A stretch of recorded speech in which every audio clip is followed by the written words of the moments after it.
Hello everyone, how are you? Kelsie Michaud here, health and life coach, and today we're talking about getting control of your food, okay?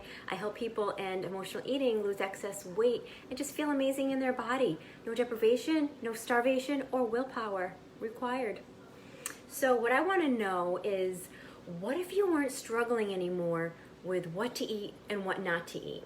Okay? You're obsessing about food all the time, just thinking about food all the time, and you've been blaming yourself probably for so many years, if not decades, and that's where the guilt and the blame come in, and it's all about what you've eaten. Hi Jenny, how are you? Thanks for coming on. I have to take this doggy doorbell out because she will keep ringing it if I don't. So if all of this, if like you weren't struggling with the food and the deprivation and the obsessing and the constant thinking about food, all these thoughts, if that was no more, if making these healthy choices was just super easy, if it just felt so easy, just automatic, if you just craved the healthy stuff, if the not so healthy stuff just had no power over you anymore, what would life be like? How would it be different? What would you do? What would you not do? What opportunities would be open to you? What would your life be like? Who would you be? So if you come on, please say hello. Let me know you're here. And if you happen to catch the replay, #replay, so I know you're here as well. So I posted this question because I actually posted it yesterday. And I posted it because I thought it would be a really interesting question. And I can't say that the answer surprised me a whole lot, because this food thing actually used to be something that I spent most of my time thinking about as well. So, you may have a lot of knowledge around food, or maybe not, but sometimes when we have the knowledge about like what we should eat or what we shouldn't eat, the thing is like there's this gap, it's the doing it, right? And the gap comes between knowing what to do and actually doing this. So we know what we should be doing. And it's just the doing it that feels impossible sometimes. And that's why I asked this question, because I was just curious if anyone had given any thought to how they might be free of this, kind of free themselves from it, and how that would feel and how that would sit with them. And some of the answers that didn't surprise me were that I would feel calmer, I'd feel more peaceful, I'd feel less stressed, I'd feel relief, and I'd be able to do more, and really, just more time and energy and space to be able to do the important things in life. And what I get from this is that there is so much potential that you feel for yourself, and that it could just be just getting rid of this fight with food that is like, say if you 100% nailed it, all right, and you didn't have this issue anymore, it would free up this time and this space and this energy for you to bring this feeling of peace and calm. And again, I can't say, I'm surprised with these answers, but that's because that's what I always wanted as well. So now we have to learn how to actually bridge that gap between having the information and doing it, okay, putting it all into place. So it's like, say, like how to retrain your brain, and you have to retrain your habits and those old relationships with food and the old ways we use food as a coping mechanism or as a numbing mechanism. It's something to entertain us.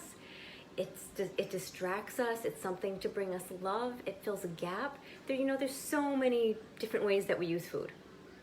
So once I learned how to actually bridge that gap, how to actually do the brain work, it really was so transformative for me.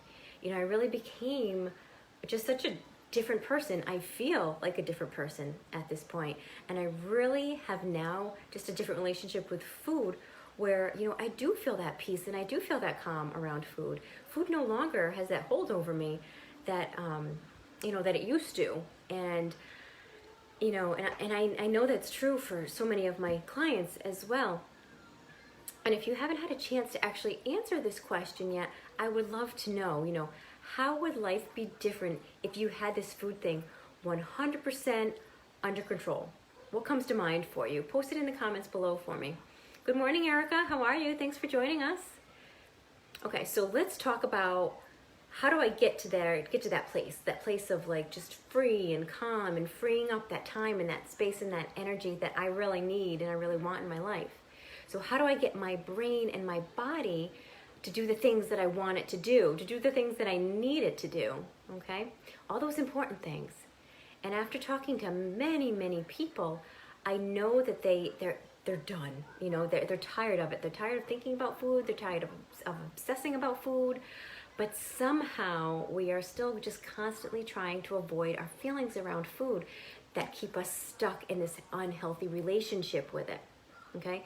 We are constantly just trying to avoid those uncomfortable feelings, and we use food to do that, right? So say, for example, like when we have a bad day, we have a stressful day, you know, and we try to avoid turning to food, or when maybe you feel sad or you feel lonely, maybe unfulfilled, maybe you're just feeling a little unappreciated, we turn to food because we feel that we deserve that, okay? I deserve that ice cream. I deserve that chocolate bar. We do that when we try to avoid this feeling around food, and we use this as an escape, okay? And that's what keeps us locked in this trap, and we have this unhealthy relationship with food, and then it's almost impossible to get out of. So it may sound a little counterintuitive what I'm about to tell you, but what we have to do is we have to stop ignoring our relationship with food. The more we try ignoring it and avoid it, the more we get stuck in it. It's almost like quicksand a little bit, okay? The more you fight it, the deeper you're gonna sink in, all right? So I wanna encourage you that if you do feel stuck in this way, if what I'm saying is resonating with you, I want you to think about doing something a little counterintuitive. I want you to think about actually being present with your food, being in that moment. And that means, you know, being in the feelings. And it's not so much to say you don't have to be wallowing in your feelings, but just being more mindful, being present and being aware. So it's about being mindful and eating, like as soon as you stop avoiding what's going on with you and food, and you actually work with the tools of mindfulness to be more present with it, this is where you start to actually feel that freedom, okay? Good morning, Antoinette. Thanks for coming on with us. And this is when that hold that the food has over you, it starts to release a little bit, okay? So when you start to learn and master the principles of mindful eating, you know, you're being more present with your food. You're doing less multitasking, you know, like scrolling through your phone and sitting down and numbing out in front of the TV, or even when you're driving. You know, when you're actually present with the act of eating, you tune in to all of the, like, you're tuning out all that's on the outside, okay? And you're tune out that outside world. And then you can actually start to tune inward to listen to your body and the subtle signals that it's actually sending you about the food and about what you're eating and about how much you're eating, okay? And it's about whether this food feels good in your body. We don't do this a lot in our society, do we? You know, it's a crazy, busy lives we lead most of the time. You know, we tend to eat very quickly and we multitask. And really, when we're doing that, we're not paying much attention. So, you know, we're busy, busy, busy. So the thing is, if you're able to stop and be a little more mindful when you're eating, I promise you, if you practice spending more time being present with your food, the food will start to release you, okay? And this definitely takes some time. It takes a little bit of time and a little bit of practice, and also learning the tools of mindful eating, but they're very, very simple. And you can do this anywhere. You can do it anytime, no matter who you're with or where you are, whether it's with a social situation, you're at a restaurant. It's free, it's easy, it's accessible to you, which is so great about it.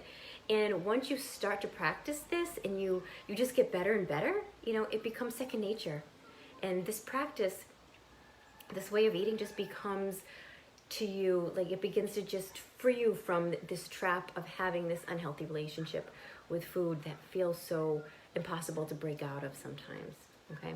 So I hope that you'll think, or I hope that you will think about practicing this as you go through your week or as you go through your days, and see if you can just kind of maybe just pick one meal, okay? Make it simple for yourself. Pick one meal. I don't expect you to just go start eating mindfully every single day, every single meal, and every single snack. Pick one meal, pick one snack, and just be present with it, okay? It can really start to unlock a little bit of what your life could be like, if you were free from this battle with food. And I want you to think about what that might look like, okay? Who might you be if you were no longer struggling with food? And mindful eating is one of the best ways to start down that path that I know of, okay? So let me know in the comments what it would mean for you if you were to end this battle with food. I'd be really curious to know and to hear from you today. And if you have any other questions, please feel free to reach out. Always, reach out. You can put it in the comments or you can PM me, whichever works best for you. So if there's no questions right now, I am going to hop off, but I hope you all have a very beautiful day, and I'll talk to you soon. Bye, guys.